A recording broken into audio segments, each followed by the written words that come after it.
एक राष्ट्र की ताकत अंततः इस बात में निहित है कि वह अपने दम पर क्या कर सकता है और इसमें नहीं कि वह दूसरे से क्या उधार ले सकता है।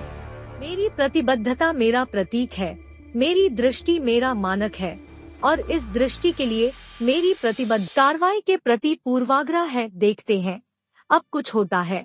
आप उस बड़ी योजना को छोटे चरणों में तोड़ सकते हैं और पहला कदम तुरंत उठा सकते। आप बंद मुट्ठी से हाथ नहीं मिला सकते। मेरे दादाजी ने एक बार मुझसे कहा था कि दो तरह के लोग होते हैं, काम करने वाले और श्रेय लेने वाले। उन्होंने मुझसे कहा कि पहले समूह में रहने की कोशिश करो। बहुत कम प्रतिस्पर्धा, सवाल करने की शक्ति सभी मानव प्रगति का आधार है।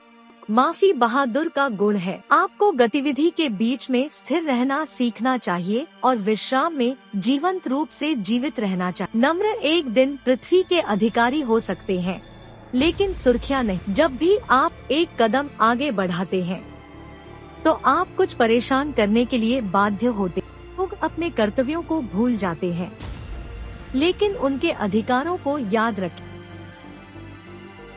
आपको गतिविधि के बीच में स्थिर रहना और आराम से जीवित रहना सीखना चाहिए। जीवन का उद्देश्य विश्वास करना, आशा करना और प्रयास करना है। यह सब जुड़ा हुआ है जो अब जानवरों के साथ होता है, वो बाद में इंसानों के साथ हो। दो तरह के लोग होते हैं, काम करने वाले और श्रेय लेने वाले।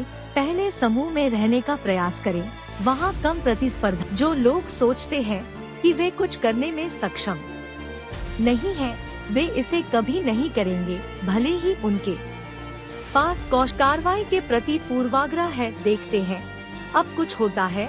आप उस बड़ी योजना को छोटे चरणों में तोड़ सकते हैं और पहला कदम तुरंत उठा सकते। डर, कोई भी डर समय की बर्बादी है, पछतावे के रूप। मैं आज जिंदा हूँ, हो सकता है कल न रहूँ। मैं अपनी आखिरी सांस तक सेवा करता रहूँगा और जब मैं मर जाऊँगा तो मैं कह सकता हूँ कि मेरे खून की एक एक बूंद भारत को ताकत देगी और इसे मजबूत करेगी।